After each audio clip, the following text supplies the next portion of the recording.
Você sabia que um algoritmo pode decidir se você consegue um emprego, um empréstimo ou até o que você vai assistir hoje?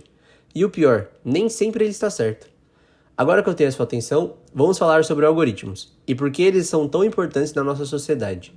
De forma simples, um algoritmo é um conjunto de instruções organizadas para poder resolver um problema ou executar uma tarefa. No nosso dia a dia, exemplos de algoritmos incluem desde uma receita de bolo até os passos que o Google Maps segue para poder calcular a melhor rota. Segundo a International University em Geneva, um algoritmo é uma sequência de instruções utilizadas para resolver problemas ou realizar tarefas, sempre baseando-se nas opções disponíveis. Os algoritmos não servem apenas para a programação. Eles também são usados em cálculos matemáticos, processamento de dados e até inteligência artificial. Vamos voltar ao exemplo da receita de bolo. Se você fosse escrever as instruções do seu jeito, estaria criando um algoritmo. Ele teria três partes principais: a entrada, que são os ingredientes e as suas quantidades, o processo, que seria o modo de preparo, e a saída, o bolo pronto para ser servido. Agora, no mundo dos computadores, o conceito é o mesmo. A entrada de dados seria, por exemplo, um sensor que mede a temperatura. O processamento seria o computador que analisa e toma a decisão.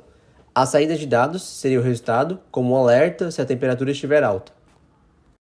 Para um algoritmo funcionar bem, ele precisa ter algumas características, que são: finitude, deve ter um número limitado de passos; precisão, as instruções devem ser claras e sem ambiguidades; entrada e saída, ele recebe dados e gera um resultado; e eficiência, ele deve executar as tarefas da melhor forma possível. Você deve estar se perguntando, por que os algoritmos são tão importantes? Os algoritmos são a base da computação. Sem eles, os computadores não saberiam o que fazer. Eles ajudam a otimizar processos como armazenamento e recuperação de dados, ordenação e busca de informações, automação de tarefas, aprendizado de máquina e inteligência artificial. E não é só na programação. Os algoritmos estão em todos os lugares do nosso dia a dia. Redes sociais, como por exemplo escolhendo quais postagens aparecem no seu feed; serviços de streaming, recomendando filmes e músicas; motores de busca, como o Google, encontrando respostas para suas perguntas; e aplicações financeiras, analisando crédito e detectando fraudes. Dessa forma, fica claro que os algoritmos não são apenas ferramentas da computação, mas influenciam diretamente nossa vida.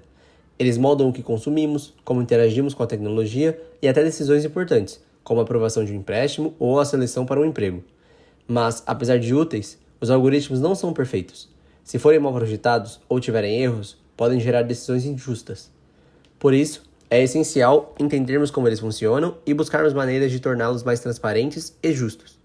No final, um algoritmo só é tão bom quanto os dados e as regras que o alimentam, e cabe a nós garantir que eles sejam usados de forma ética e eficiente para beneficiar a sociedade.